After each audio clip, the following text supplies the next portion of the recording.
Assalamualaikum warahmatullahi wabarakatuh. Pada kali ini kita akan mempelajari bersama latihan range of motion atau disingkat dengan ROM. Latihan range of motion atau ROM adalah tindakan atau latihan otot atau persendian yang diberikan kepada pasien yang mobilitas sendinya terbatas karena penyakit, stabilitas, atau trauma, di mana klien menggerakkan masing-masing persendiannya sesuai gerakan normal baik secara aktif maupun pasif.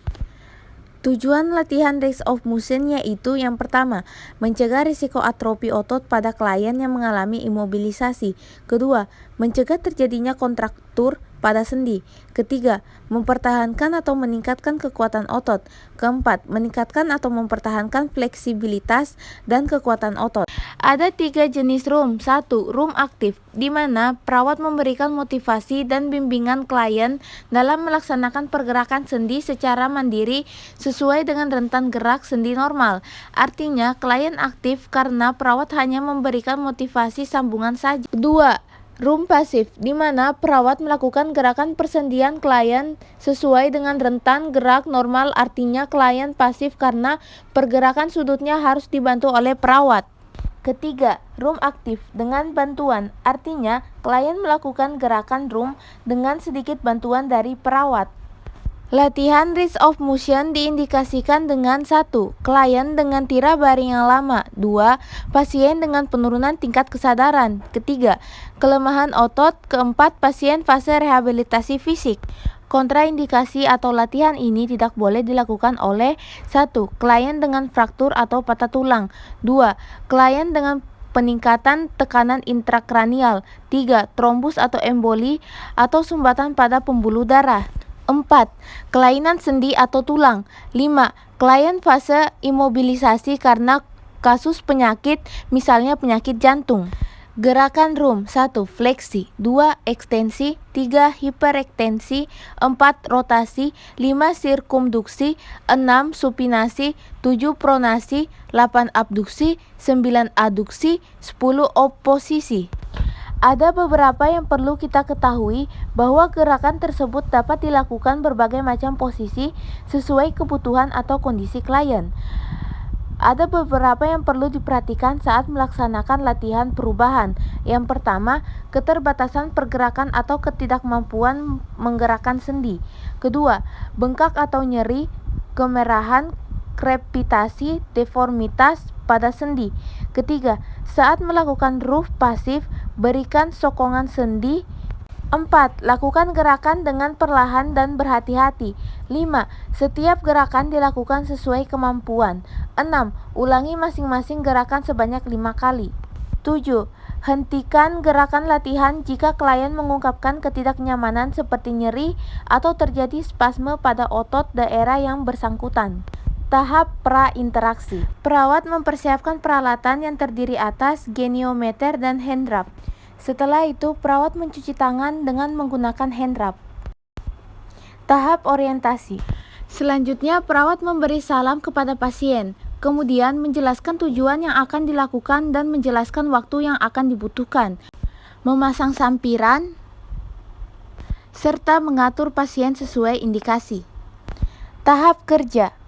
Perawat melakukan pengkajian yang terdiri atas 1. Mengidentifikasi kemampuan masing-masing sendi dalam melakukan gerakan. Arahkan pasien untuk melakukan rentang gerak sesuai kemampuan lalu identifikasi keterbatasan gerakannya. Pengkajian dapat pula dilaksanakan saat klien melakukan aktivitasnya dengan melakukan observasi kemampuan atau keterbatasan dalam pergerakan.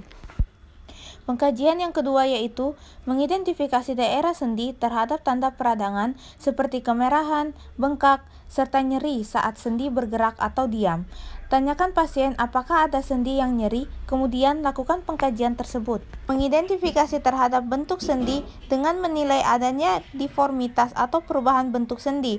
Lakukan beberapa langkah pengkajian tersebut pada setiap sendi.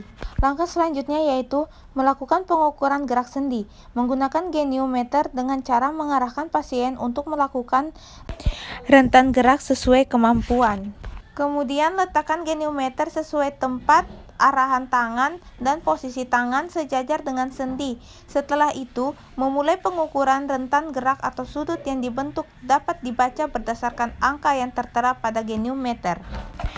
Selanjutnya, perawat melakukan pengkajian pergerakan otot dengan mengarahkan pasien untuk mengangkat lengan sesuai kemampuan, kemudian berikan tekanan ke arah yang berlawanan. Kaji kekuatan otot pasien dalam menahan tekanan yang di ekstremitas yang lain. Berdasarkan hasil pengkajian yang diketahui bahwa pasien mengalami kelemahan pada ekstremitas kanan. Oleh karena itu, latihan gerak pada sendi ini akan dibantu oleh perawat.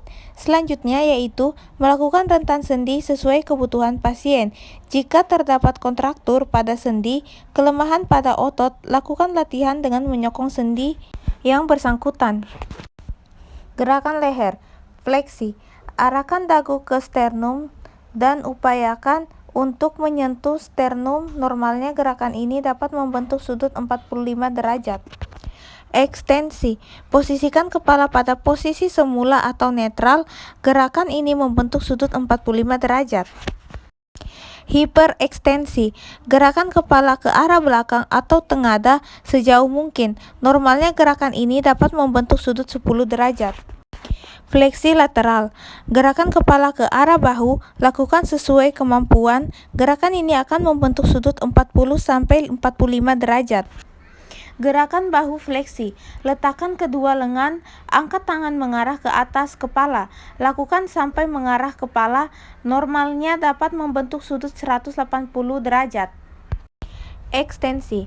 Gerakan lengan kembali mengarah ke sisi tubuh. Normalnya gerakan ini dapat membentuk sudut 180 derajat. Abduksi. Angkat lengan lurus ke arah sisi tubuh hingga di atas kepala dengan mengupayakan punggung kepala mengarah ke kepala dan telapak tangan mengarah keluar. Adduksi. Turunkan kembali ke lengan mengarah pada tubuh dan upayakan lengan menyilang di depan tubuh sejauh yang klien dapat lakukan. Rotasi internal. Lakukan fleksi pada siku 45 derajat. Upayakan bahu lurus dan tangan mengarah ke atas. Lakukan gerakan mengarah ke atas sambil mempertahankan siku tetap fleksi dan bahu tetap lurus. Fleksi eksternal. Dengan siku yang dalam keadaan fleksi, gerakan kembali dengan ke arah ke atas hingga jari-jari menghadap ke atas. Gerakan ini akan membentuk 90 derajat. Siku fleksi. Angkat lengan sejajar bahu, posisi telapak tangan mengarah ke atas. Gerakan ini normalnya dapat membentuk sudut 150 derajat. Ekstensi. Gerakan kembali lengan dengan posisi lurus dan tidak bengkok pada siku. Normalnya gerakan ini dapat membentuk sudut 150 derajat. Gerakan lengan bawah. A. Supinasi. Rendahkan posisi lengan. Posisikan telapak tangan mengarah ke atas. Gerakan ini normalnya dapat membentuk sudut 70-90 derajat. Pronasi. Gerakan lengan bawah hingga telapak tangan mengarah ke bawah. Gerakan ini normalnya 70-90 derajat. Gerakan pergelangan tangan. Fleksi.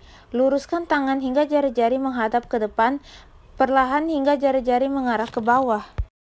Ekstensi.